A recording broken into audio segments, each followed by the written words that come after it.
Kalau dilihat memang politik keamanan kita dari tinggi turun lalu kemudian naik, kesejahteraan sosial yang naiknya termasuk besar. Kalau tidak, kita melihat kebijakan di bidang kesehatan dan di bidang pendidikan yang sebetulnya sangat populis di satu sisi, sementara ini memukul kelas menengah di sisi yang lain. Prof, kalau lihat ini, sebuah manajemen pemerintahan seperti ini kan itu kan mengandaikan dia bisa mengelola seluruh harapan orang sebetulnya. Tentu pemerintah harus memilih. Bertahun-tahun kita membaca Gini coefficient kita memburuk. Angka pemerataan kita memburuk dari 0,38, 0,9, menjadi 0,41. Buruk sekali kita. Artinya semakin tidak merata.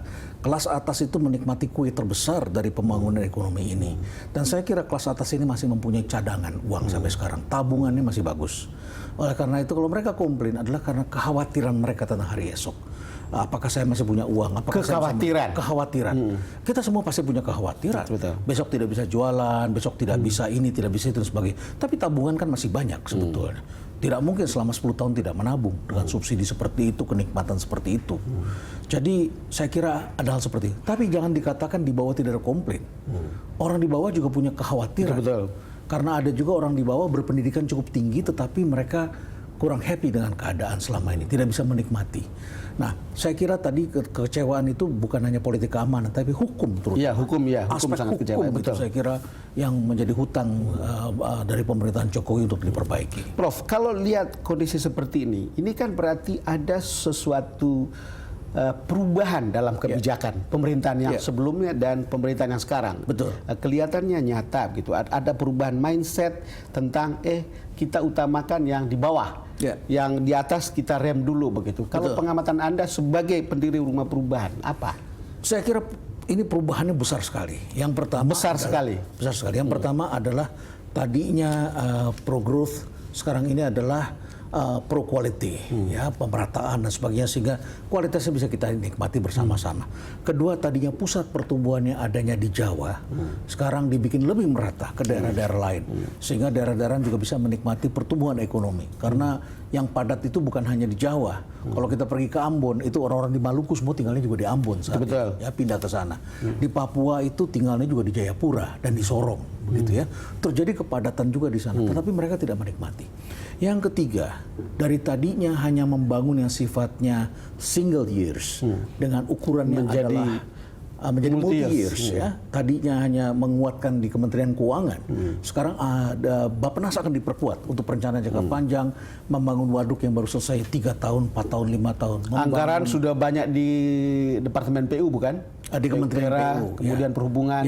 Itu menceritakan bahwa infrastruktur kita penting. Infrastruktur menjadi sangat penting. Dan itu sebagian besar adanya di daerah-daerah lain, bukan di Pulau Jawa saja.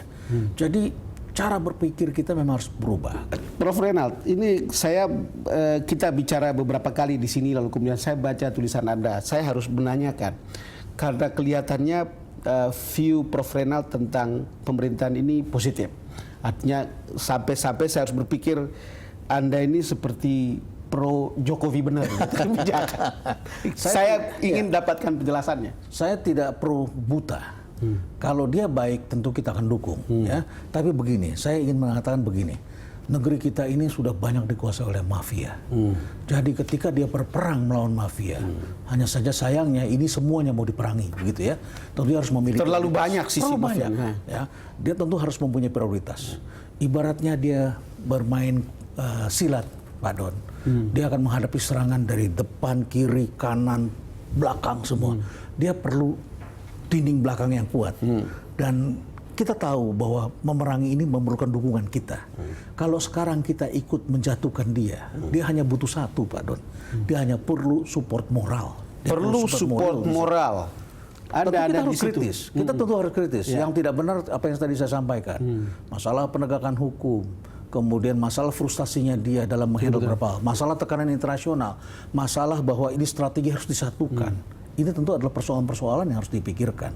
Tetapi ketika dia berperang melawan sesuatu yang kita rindukan bertahun-tahun. Bayangkan ketika kita rapat dengan para menteri keuangan dan semuanya berjanji nanti malam subsidi kita alihkan. Ternyata tidak jadi. Ternyata tidak jadi. Tidak ada keberanian itu.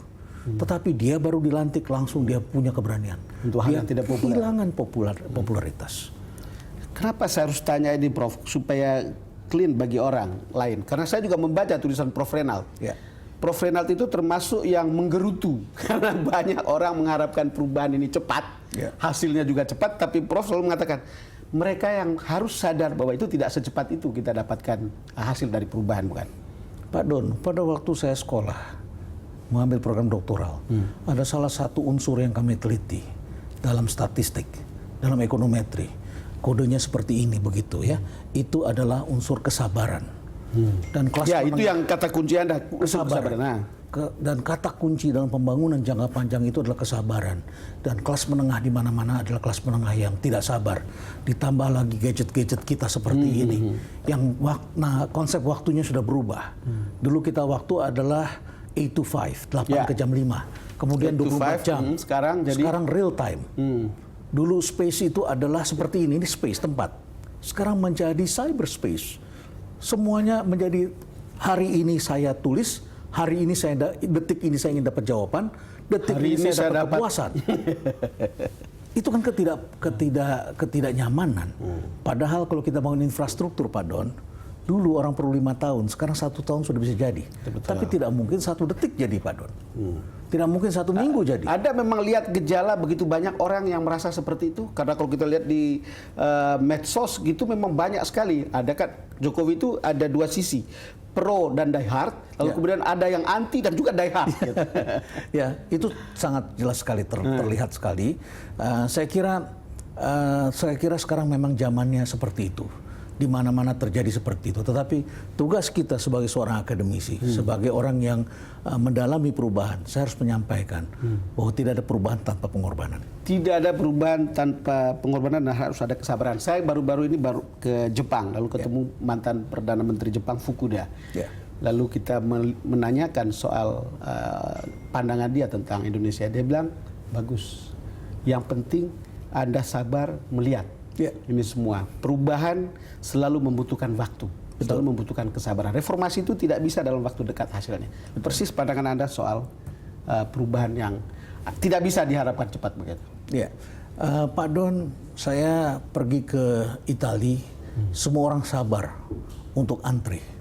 Saya pergi ke Cina, orang tidak sabar untuk berebutan masuk kereta api dari Beijing untuk menuju Pataling, menuju ke Great Wall itu, tembok Berlin. Tidak ada sabaran. Karena penduduknya banyak dan semua orang harus rebutan untuk mendapatkan kursi. Sementara di negara yang agak renggang, itu terasa sekali kesabaran. Mereka, anak-anak gadisnya tidak memakai tas mewah, hanya membawa tas ransel dan tas kresek. Anak-anak gadis kita di mall membawa tas Chanel, tas bermerek begitu ya. Sedangkan mereka membawa tas yang tidak bermerek, padahal mereka produksinya. Jepang sebagai negara produksi otomotif tidak semacet kita. Kita menjadi sangat macet di sini. Ya. Kita khawatir anak-anak kita tidak bisa diterima di perguruan tinggi dan kita khawatir kalau nilai matematika mereka jelek. Di negara lain mereka inginkan anak-anaknya bisa berbaris, menghormati orang lain. Jadi memang ini budaya untuk menikmati hidup harus kita tata dengan konsep yang benar. Jangan sampai kita semua justru menjadi seperti hama yang saling menggerogoti sesama warga negara. Jadi persatuan di dalam tidak ada dan semuanya saling hama yang saling menggerogoti sebagai warga negara dan itu membuat kita saling tidak sehat mungkin. Saling tidak sehat. Saya bisa kasih contoh. Saya bisa kasih contoh yang paling real. Pemerasan premanisme di bawah itu sangat dirasakan. Kita lihat kemarin di Pasar Gembrong apa yang terjadi. Kemudian sekarang saya bicara dengan seorang tukang las. Dia katakan pada saya tutup Pak las saya. Saya harus mengantar pagar ke sebuah perumahan mewah dan saya diperas oleh satpam perumahan mewah itu bersama-sama dengan preman di sana dan tukang ojek dan mereka langsung bilang kalau mau masuk sini harus bayar 5 juta rupiah. 5 juta rupiah. Untung saya hanya 1 juta rupiah. Saya sebagai pemilik saya harus mengantar sendiri. Tetapi dengan enaknya preman itu minta 5 juta rupiah dan saya tidak bisa masuk. Bagaimana saya bisa bersaing? Jadi tidak saling sehat kita. Tidak sehat. Oke, Prof, kita akan lanjutkan lagi setelah. Terima kasih.